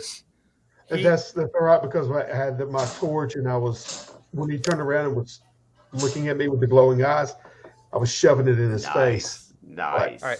As you're doing that, he's raising his hands. Looks like he's about to do something, but we will see how your sword goes first. So let's see what happens here. With the torch attack? Well, I think Martin said he was going to try to stab in the face. With a torch? Was it a torch? I'm sorry, I thought you said sword. Yeah, I picked up their weapon and like that, and he started turning around. Sorry, I misheard torch's sword for some reasons, but yes. Okay, that's definitely. 20, not that, but a 20. Yeah. All right. As it goes into his face, you see the white cloth and the hood that he had over him burn away, and you've got a very clear to see, and probably clear to see to the rest of you as well, of Von Mort's face, for those who may know who he is. Clearly his face, the flesh doesn't seem to respond to the flame, but the garb around him definitely does. And as his hands are up, he makes a motion, and from all the trees and the brush around you, just crows, murders and murders of crows come flying and swarming around. Oh. What ungodly hell is this? I'm beating him on the head with this, when it lights up, and you can hear me audibly saying, "Die!" And then you're almost losing sight of him as these crows are kind of fluttering around you and smashing in the face and coming between you and covering up the whole area in around there. Okay. Kev, I'm going to try to cut my way through the circle of crows that are encircling them, and I'm going to try to rush behind the white cloaked figure and put him in kind of a full Nelson. Full Nelson. I was going to say figure four. I figure four leg lock. Nice. Yeah, that's a leg lock. The full Nelson is where you put your arms under their armpits and press your hands behind the neck. And I don't know. Basically, what I'm trying to do is, not being someone who knows how these arcane types work, I'm trying to restrain him so that he is an easier target, and maybe it will disrupt his foul magic. Nice. So yeah, you're rushing into this pile of crows that are flying around all at once, trying to get to him. So you don't got a great view of him, but if you can get to him, that's a possibility. Let's see how the dice. So that's body. Yeah, it probably counts as an attack attempt, essentially like a hand-to-hand combat. Yeah, grab. Okay. All right. 9. You rush in and you go to do the full Nelson, but your arms seem to close on nothing. Who have we not? Okay, so Martin's in the middle of this, swinging a torch. You just rushed in to try to full Nelson. Dob and Damon. What are you guys doing at this particular moment? I guess Dob's gonna look around, look for one of the cultists' staffs, and now the cultist or the person in white, are they still just walking, or have they stopped to? Yeah, well, they did whatever it was that they did, whatever, if it was a spell or if it was just a call to nature, but whatever summoned all these crows, they did that motion. And then you kind of lost sight of exactly what they're doing at this point, because there's just so many birds all swirling around.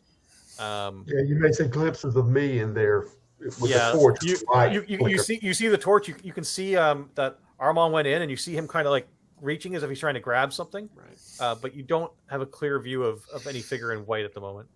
Okay. I guess at this point he's taking the staff and just kind of making sure the crows stay off him and try to disperse them.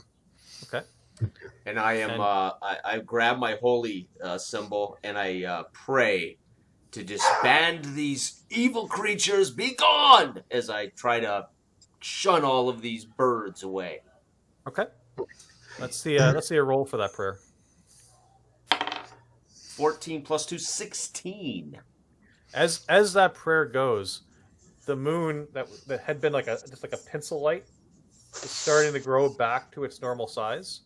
Nice. And there's a moment of where everything goes quiet. Even the birds that were there seem to almost freeze for a moment, gone quiet. And then they all start dropping dead. Just piles of crows just falling from the sky, stopping their motion altogether. Piles of crow bodies just laying on the ground where they fell out. We know what's for dinner tonight. I was swinging erratically. In part, it became because all the crows are so amassed around me. And at that time, I was about to, because I feel like I'm losing sight or he's slipping away from me, I was charging forward to body tackle him, okay? Unbeknownst to whether Armand was there. Right. Yeah, roll me a. You guys are both coming at him. From... Roll me an attack, please. Sweet. 18. Finally. Armand, you just get like going back to a wrestling analogy. You get speared right in the gut as Martin comes diving in, trying to tackle the creature in the white.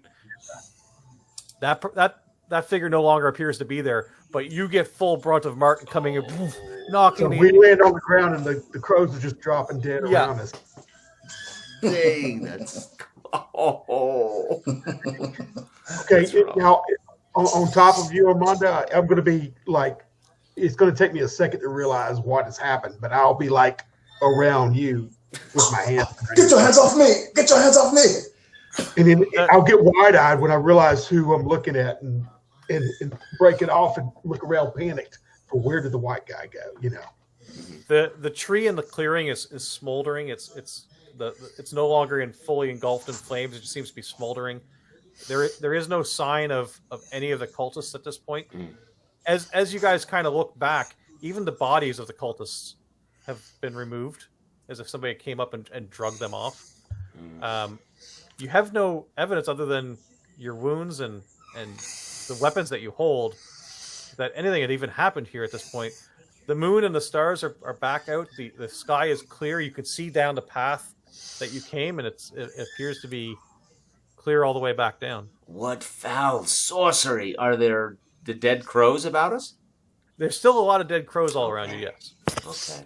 Dobbs kind of like, oh yeah, starts putting a couple of the dead crows in his for like a later snack or meal or ingredient. Where did those it came as delivery, robed men go? I look at Martin, and as I'm prying his hands from around my throat, who the hell was that? Never mind. Yeah. And I'm getting up and I'm looking around and trying to look where he is. Okay. and I look at. No, I'm Did sorry. any of the other three of you get a good look at him and recognize him? I'm new in town, Yeah. fairly new. Yeah, I don't know if Damon would have ever. We all know of the infamous Baron von Mort, but I don't think I would have ever seen him before. No. Right. Yeah. Residing in Dredgewater Downs, I don't know if I would have ever seen him. Yeah. Martin, you've seen at least either a painting or you've seen the man at some point. You know who it is. I'm over to I go over to the cantor and exasperated a little bit. And first, I'm concerned about whether you're okay, and then I'm trying to voice, more. And you can see these little indications of words coming out of me, and then I stop and I start kicking the crows out of the way on the ground, and I start spelling it with, Dead crows? No, I'm not fishing dead crows. No, I'm It's just a beak pin. using my quarterstaff. What do you do? To slide in, I'm like back and and I'm spelling Von Mort. Okay, and I'm making gestures to me, and Von Mort. No. Soldier, I do not know what you say.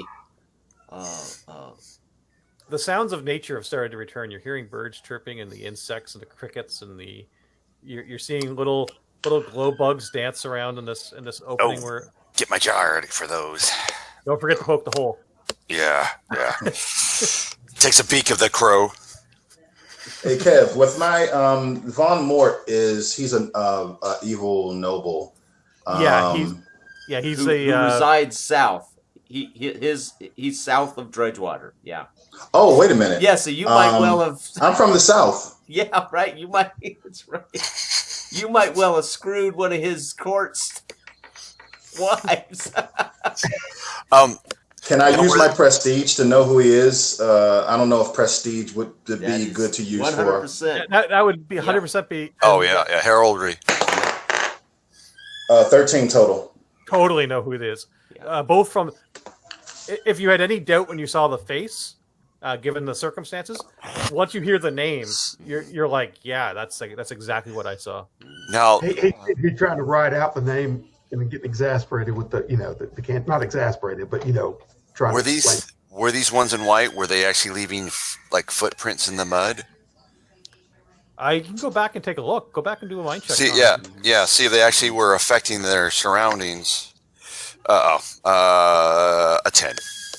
You see some singeing on the ground where, from what you assume was the lightning strike or the burning tree, but you don't see any major disturbances on the ground. Even like the charred rope is missing. All you see is the tree in its kind of smoldering state, and the stones are still there, but no other sign of those who were there. All you know is that there was 5. 4 went off in different directions, and the one that you're assuming is Von Mort passed by you heading back south. Armando, are you telling me Von Mort was here? Yes. Yes, I am. I gently grab Martin's shoulder, and I'm kind of shaking his shoulder and pointing at the name and shaking my head and saying to him, I know who this is. I know who this is. Dob, you saw Armando act really erratically earlier when he claimed to have seen a ghost or somebody that nobody else saw. Do you believe him when he's saying what's going on here? I don't trust and believe anyone, so no. No. The Baron will be greatly offended if Von Mort was in his land conducting such evil rituals. This is very bad news. Never knew him. Didn't hang around with him, so. Mort. You'll hear me start. Okay. You are a very loud mute. You realize that? Yeah. I'm starting to think it's less mute and just like he had most of his tongue cut out or something. And he. Yeah. I'm nodding in understanding or comprehension to Martin, and pointing to the name and nodding and yeah. But we did stop him, did we not? I mean, where did he go? He disappeared. Did we not stop him? Where is he? I will actually begin to pray as I look about the where this entanglement was, and see if I can't see tracks or something that start to pray to God to show us the way. Where is this Von Mort? Okay, do a prayer roll. I start to break away from the canter a little bit. Walk around. 21. Good. As you're walking around and doing your prayer and swinging your holy symbol, back the way you came, you can see your guys' 4 sets of footprints coming up, and another set of footprints that are going back that way. Very faint. They're very soft, but you do see footprints heading back the way that you guys came to get here. Now, are the trees back to where they were? Yeah, as far as you can tell, the moon's back out. You can see clearly down, and the path seems to go for ages down, as you kind of would have expected. Well, we need to follow those footprints then. We need to either overtake it or we need to warn the Baron. Wesley Washburn, Baron Wesley Washburn. We must go, men, and quickly. And I'll pull up my clerical vestments up around my knees as I start to run through the woods, following his faint tracks. When he said we should wonder where they were, I had broken off, and I'm looking around the stones for hiding cultists. And when I get there, do I see any marks or anything?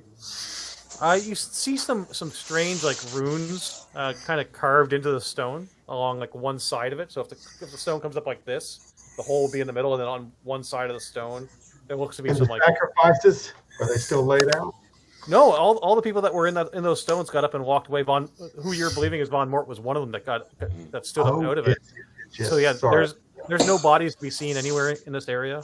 For a second, you'll see me over in the side before he starts running off, and I'm starting to put weight on those stones and tipping them over. No, they don't move.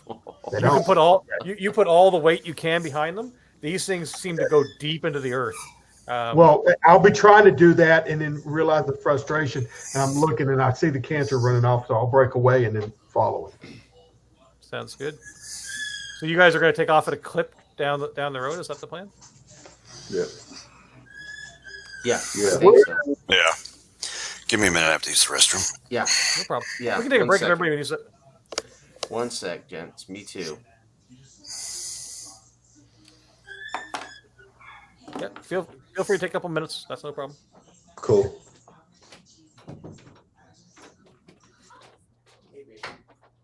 Ugh. Doing good, How's it- Ken. Hmm? You're So- doing good. Thanks. Yeah, I mean, I'm enjoying the whole aspect of it, the setup. So Yeah, this one was really kind of a last minute. I kind of got the rough idea, and then life kind of got busy and didn't get as much of a flesh as I wanted to. And you guys got really lucky on your rolls too. But I know. no, I'm not talking like in combat. I'm talking like the rolls you guys did for the random seeds. you managed to miss really? you missed all the really big evil stuff I had coming for you, but Well, I mean, you can have us roll, whenever you feel that there's a need to. yeah, I'm just trying to Ramp keep it in mind of time. So Yeah. Yeah. But yeah, there was options on the chart for a headless horseman to show up and for All good stuff, huh? Yeah, I know. It's cool. You can always recycle them, though. yeah, exactly.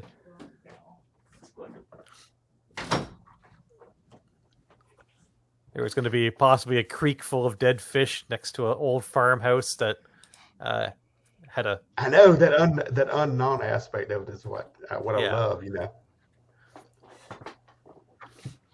All right. How we doing on time? Everybody okay? Oh, well, I guess everybody's here, are they? yeah. We'll see. I think we'll probably be wrapping pretty soon. Okay. Outstanding. Yeah. I'm having fun. I kind of wish I had spooky music playing at the same time. Yeah. In the background, yeah. I know. I'm wondering what's going on. But I feel like we've disrupted the whole, their circle, and we know where they practice now. You have greater faith than I do. Von Mort is about to crash the Barons Festival, man.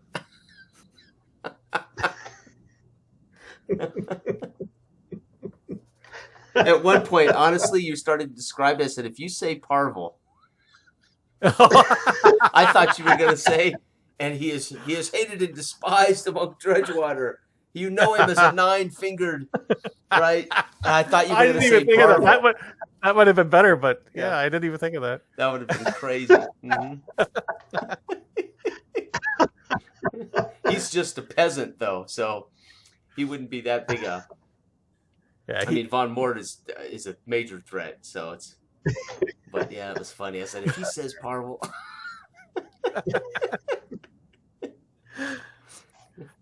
no, kind of kicking myself for not thinking of that. No, shit. Maybe Parvel was one of the other four. right, yeah. Because he fits right in there with Parvel, Von Mort, and right. Scooby Doo all sitting in there together. Oh, man. Von Mort. So yeah, the reference of Von Mort, I know you two will get. I don't know how much of the world building outside of that had been kind of shared with the other two, but in terms of But just whatever's in the book, yeah, What if they've read any of the initial Dredgewater world setting? Yeah. And the cancer would know that my mutism is more of a psychological, disorder right now. Yeah, I might even think it's by choice, but definitely, Yeah. I would have grasped over our time together that it was probably from horrific experiences. Yeah. I'm severely disappointed in the lack of miming. I trying to throw shadow puppets on the green screen. You would have gotten a huge advantage if you pulled out a sock puppet and.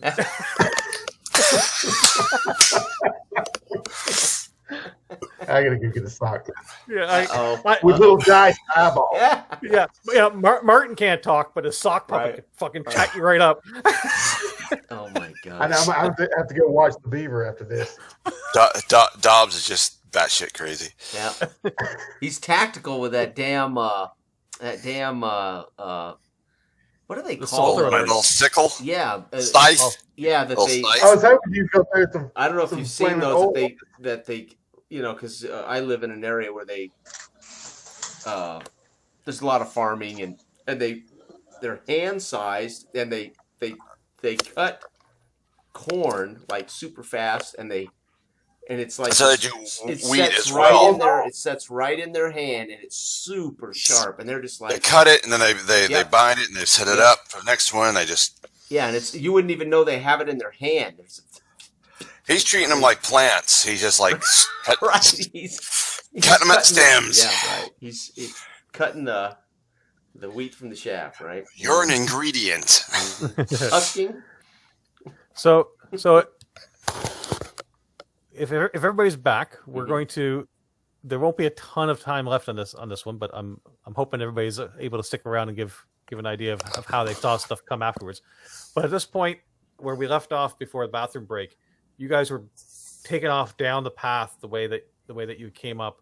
I'm not sure if it's at a full-on sprint or if it's just a rushed, cautious walk or what. How fast was the guy originally when we saw him? Was he just kind of just taking his time, just strolling, or was he at a fast pace? He seemed at a steady, like power walk type pace. Not like he's running, but just like a solid. No urgency, but not like he's not stumbling around like general strides. He's just walking. And okay, well, I guess we would have to go a little faster than to any hopes to catch up. Kevin. Yes, sir. Is it too late to say that I grabbed one of the cultist weapons?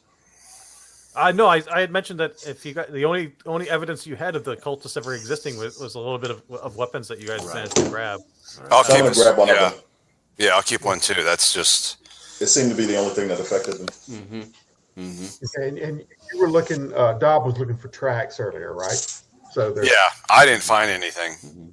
So we're not apparently the preacher prayed and found something, but I am following some tracks as God leads the way. Come, fools! God will make a way. We must at least get to the Baron and warn him. So you guys begin taking off down the path, and it's kind of the reverse of the journey. You know, it's very, very narrow, and as you go, you start to come out of the thickness of the trees. It starts to open back up, and the road, as you're exiting the trees, starts to widen back out. Just as you're running, and you get to a point where the trees start to break back out to the normal hills. You can see a figure in the distance. You can't make out whether he's in white or if they are in white or not. And as you're about to step out,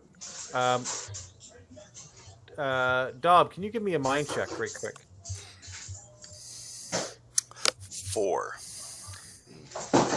You see a black cat come running across the opposite direction that it had come before, and it looks back at you and gives us a strong meow and disappears into the woods just as you're exiting the wooded area. It's Vuja Day, like the feeling never happened. Did you guys see the cat? There's just a black cat. Did you all see the cat? I don't know. Did anybody else see the cat?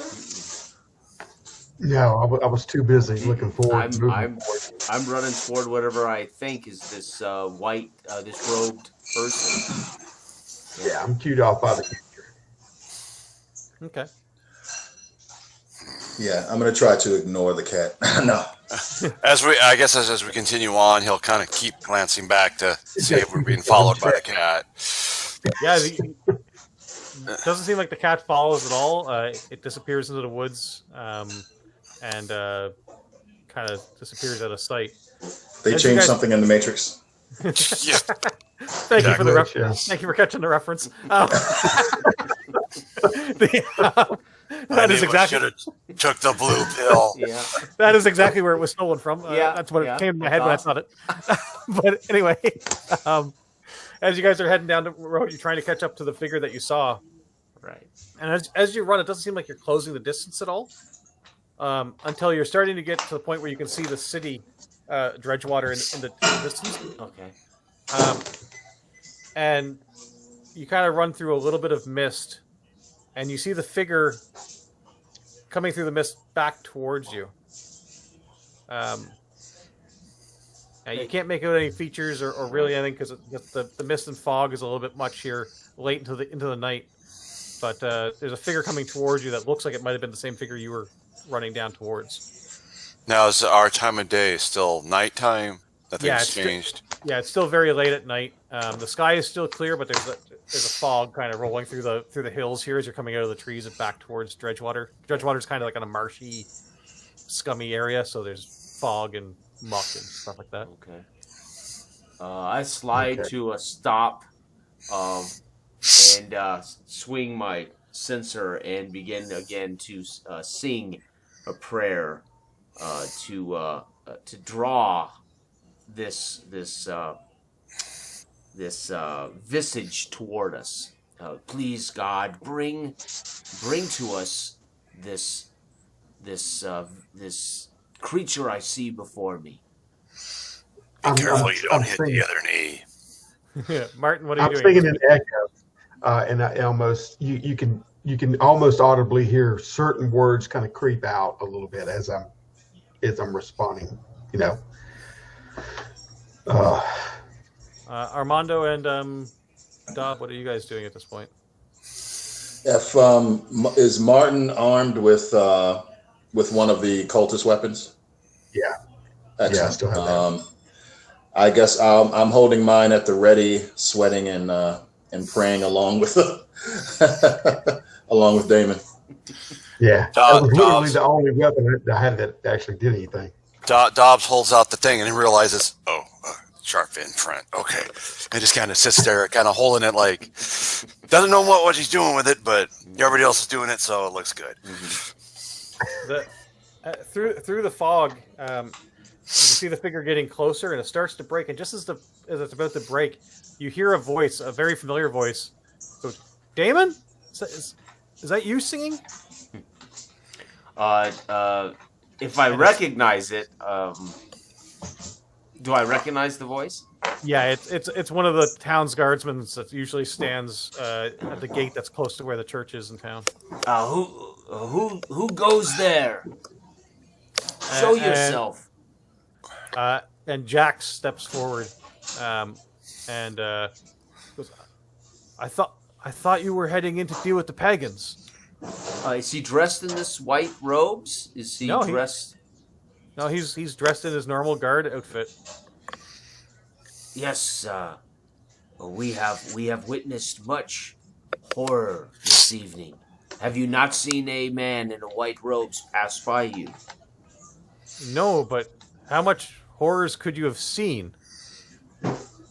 Tell them, Armand. Do you not see his wound? I'll point out his wound, and I will grab Martin's arm. I'll raise it where he's scarred and bleeding.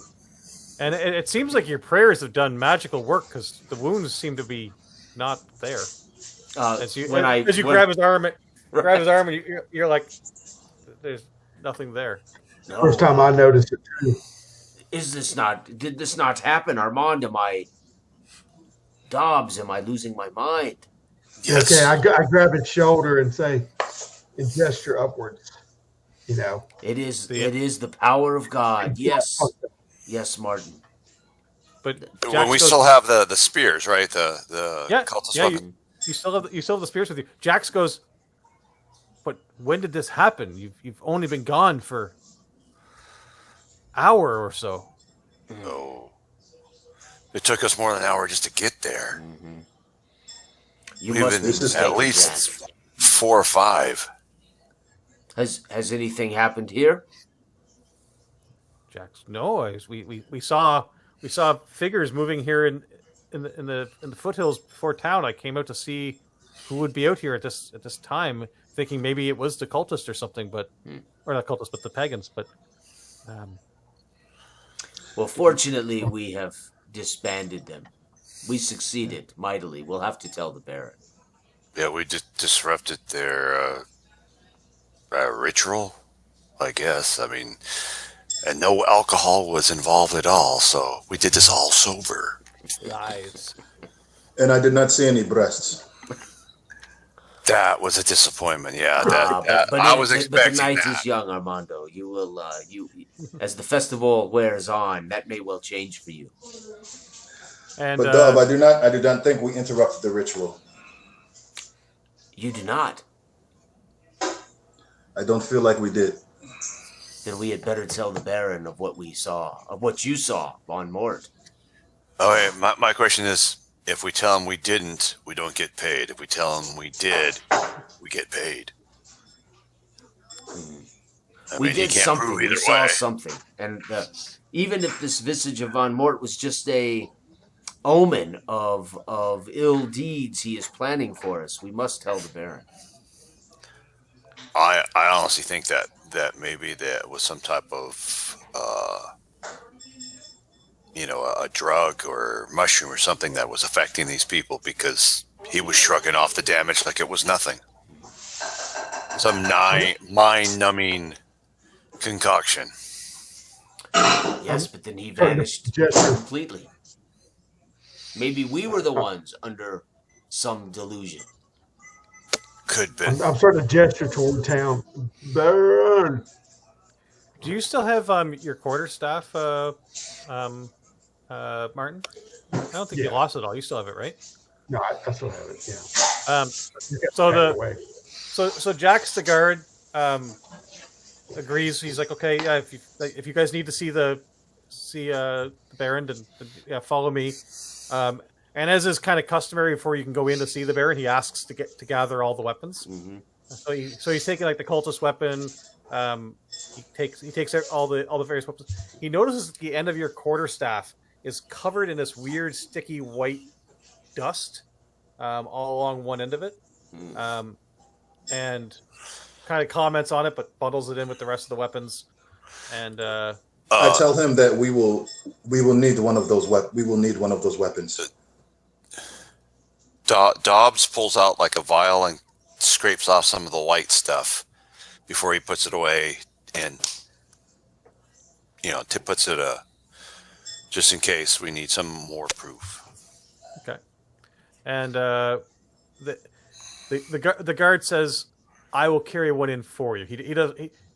His job is to make sure that you don't get into the Baron with a weapon. But if you explain it to him, he'll agree that he'll bring it in as a display piece, but you're not carrying it to go in there. And you're granted an audience. Without me actually going through the Baron's reaction, what is the story that you guys pitched to the Baron at the end of all this? Like, how do you explain what's happened on your mission this evening? I think with Armando's prestige, the Baron might even know him, and we might all take a back seat to Armando's story, right? And him knowing Von Mort, right? Unless you want me to handle that. No, You do the speech to. I can do everything. Pantomime, the whole thing. Yeah. Every time he starts to, I put a hand over his mouth. but that's an excellent idea, Armando. Of the four of you, you would be the most likely to be able to have the ear of somebody of this political stature. What story would you tell to him at this point? Yeah, I'm gonna give him the entire story about how we were seeing things that weren't there, or we were seeing things that were there and then they weren't there. And I point out the cultists staff, and I let him know that myself and Martin feel as though we saw Van Mort. And am I still covered in blood? No. You're covered in mud and muck, but no sign of blood at all. You've got a lot of like mud and grass and stuff stuck in your beard. Well, that was self-inflicted. I wonder if he thinks he's crazy.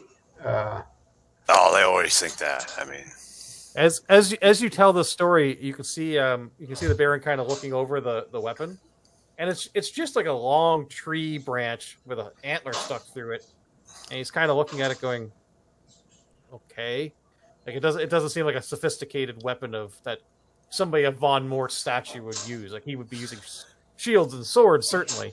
No, but the pagans use what they can get their hands on, and that's what the forest provides.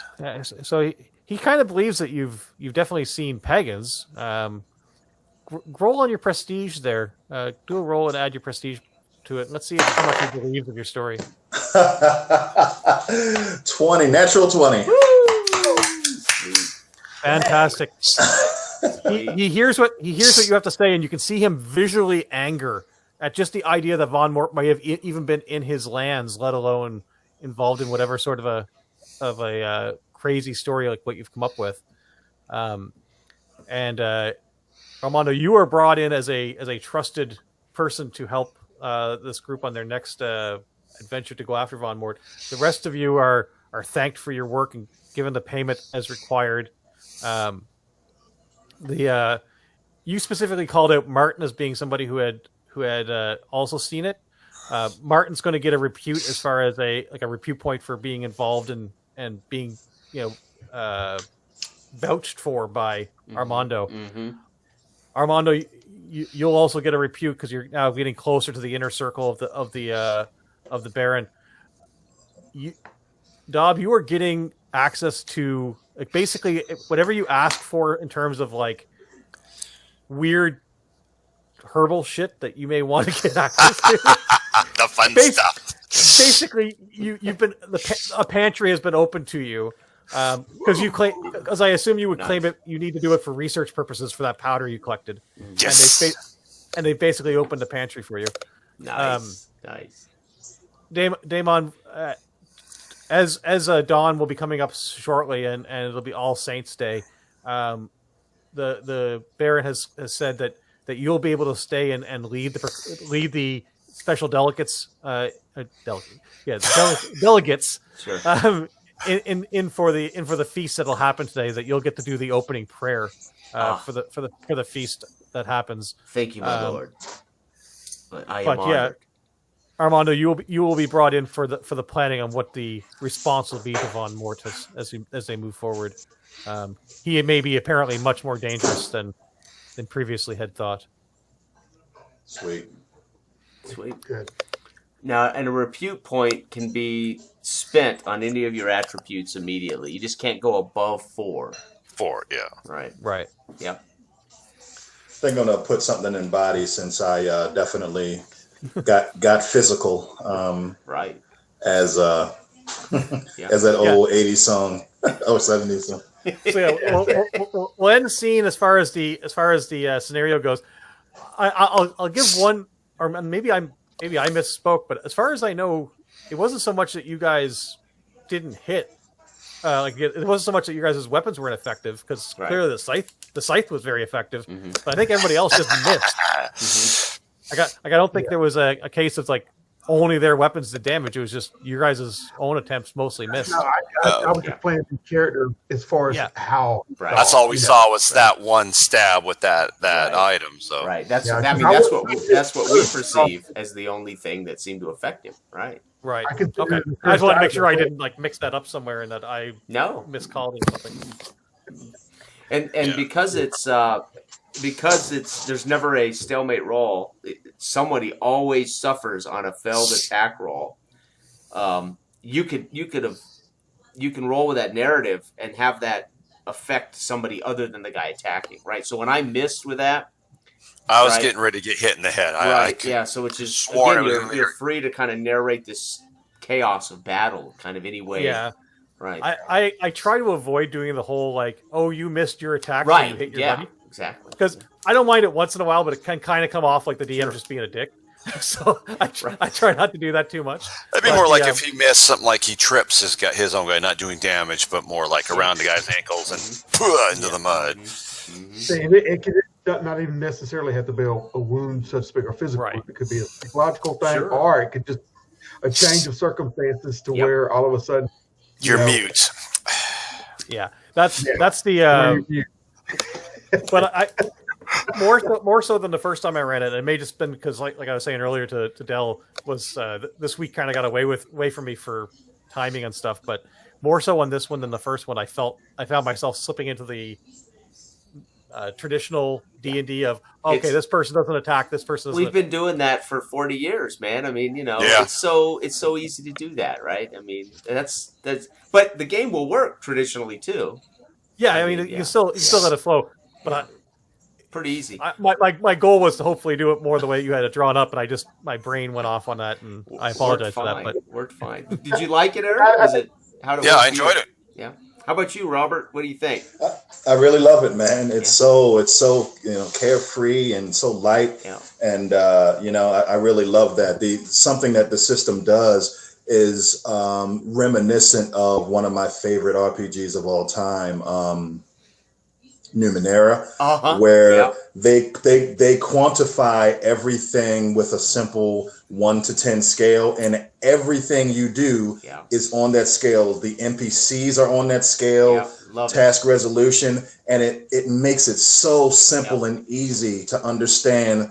I'm attacking a hard opponent, or I'm jumping over a gap that is tough. It's just everything is this one scale that everyone can understand, and you don't have to talk about numbers. It allows the GM to stay constantly active with the players instead of thinking about it. Yeah. I like it allows us to think out of the box, and it's not like, okay, what skill should I roll to quantify? It's just like, you don't have to worry about doing that. Skills. It's just like I just thought out of my head about the throwing the pepper and stuff in someone's eyes. It's just, it's not. Well, is that on your character sheet? Right. It's so easy to adjudicate. Yeah, man. You guys got something on your hands here. Well, I really love it. Well, I can't wait to run some Peace. I've got Brian and 3 of his 5e guys want to play it, so that's going to be cool. Great. Yeah. Yeah, totally different experience. Oh no! But I love games, period. So, but I cannot wait to run it. I dig the system a lot, so that's going to be fun. I'm hoping we can actually do an AP of it once I get the system down too. Absolutely, so people man. can see how that runs. So that's going to be awesome. So thank you. Yeah, Kevin. if you want to do something, or I can do something. Yeah. I love it, man. If you run us, dude, that would be awesome for the Yeah. That would outstanding. Yeah. Yeah, we can definitely try that sometimes. You guys let me know. Yeah. I really like Peace. So, yeah, I mean, I like simple, but hell, I've played everything, man. So, yeah, I mean, there's not some right or wrong. It's different. They're all different experiences, right? Yeah. I've been playing since '79. Yeah, me too. Since I was 9. Since I didn't know what the hell I was doing then. 50 and 50 now, and I still don't know what the hell I'm doing. And damn it, I'm enjoying it. Yep. Great job, Kevin. I really enjoyed it, great, man. It's great. Yeah, thank you. I'm glad you guys enjoyed it. I was worried that the story might come out. I am so jealous. I want that box set so much. Holmes, baby. Holmes. My precious. I love Holmes. I mean, my golden goose to try to get a hold of right now without breaking the bank on it is I want a proper Mulvey Cook 2-box set BX, but that's a good one too. My only dislike of that one is the book. I hate that blue cover of the book. Oh no, that's I actually what I did was I the beginning dungeon that's in that book. Yeah. I redid it, restocked it, and did some other stuff, and I ran it, and we were playing white box with it. Yeah. And they loved it. It was, of course, the main group, the main boss. They kind of skirted around it, and then it's just like, no, but they had fun. They couldn't get to the door that he was behind. They were on trying to, and I'm like, okay, roll your pick locks. Nope, keep failing.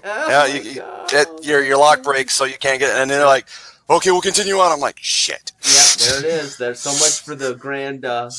Yeah. Yeah, right. But it was still fun. It was a blast. You know, I had like, you know, in the pirate cave, Yeah. they had gotten there. Well, Lizard Man had invaded the pirate cave, killed the pirates. So they were like, the bodies are still all strewn as they walk out, and they're like, oh shit. You know, it's just like, oh my god, you know. Right. We got here just in time. Right? Time for the slaughter. Oh, okay. Let's go the other way. You may have to initiate the quantum ogre. Yeah, right. Initiate the quantum ogre quickly. Yeah. That's so cool. Very good, Kevin. That was awesome, man. A little Halloween Eve. We'll just try to make like a Halloween-y, somewhat spooky thing. So hopefully I wasn't too over the top with Dobbs. No, that's great. You should have seen the character that was playing last session. Be a mute, but it was pretty good. Wow, loud mute. Come on. Would we watch back? If you watch back Kevin's last game, the last game Kevin did, Dell said less in that game, and he wasn't mute.